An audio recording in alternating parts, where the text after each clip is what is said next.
अस्सलाम वालेकुम व्यूअर्स, मानी स्टोरीज़ में एक बार फिर से खुश आमदेद। आज की कहानी का उन्वान है हमारी सोच।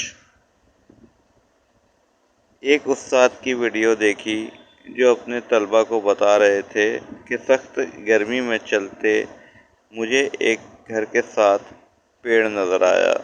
सोचा इसके नीचे कुछ ठंडक लूँ, थोड़ी देर सस्ता लूँ और पसीना खुश्क करूँ। मैं वहाँ खड़ा ही था कि ऊपर मंजिल की खिड़की खुली।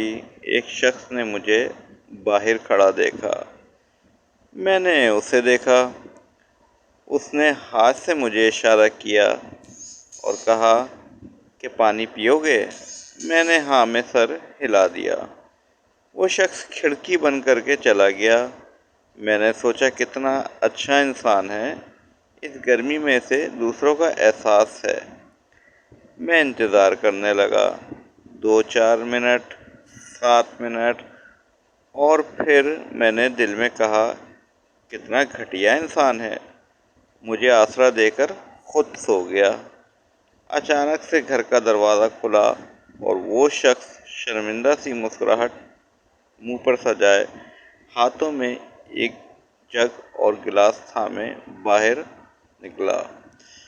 कहने लगा, मैंने सोचा सादा पानी ही पिला दूं, फिर सोचा शिकंजबीन ही पिला देता हूं, इसलिए कुछ वक्त लगा। उस्ताद कहने लगे, फिर मुझे अपनी सोच पर शर्मिंदगी हुई कि कितना अच्छा बंदा है, इस दौर में अजनबियों का इतना ख्याल और एहतराम कर रहा है। इसने मुझे गिलास दिया। मैंने एक घूंट शरबत भरा, मगर वो शरबत फीका था। मैंने सोचा कितना बेवकूफ़ इंसान है, शिकंजबीन भी कोई फीका बनाता है।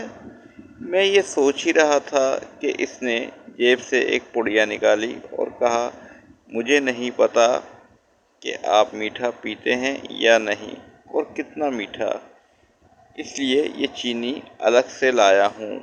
कहने लगे, मुझे एक बार फिर से अपनी सोच बदलनी पड़ी। दोस्तों, हम वही होते हैं जो हम सोच रहे होते हैं। ये दुनिया और हमारे आसपास के लोग और इनके वाक़यात की अच्छाई बुराई हमारा दिमाग तय कर रहा होता है। दिमाग का भी एक अपना ही मसला है। ये बहुत जल्दबाज़ वाक़या हुआ है, इसलिए जल्दबाज़ी के फ़ैसले हमेशा शर्मिंदा ही कराते हैं, बार बार शर्मिंदगी का सामना करने पर मजबूर करते हैं। वीडियो को लाइक और चैनल को सब्सक्राइब करना मत भूलिए।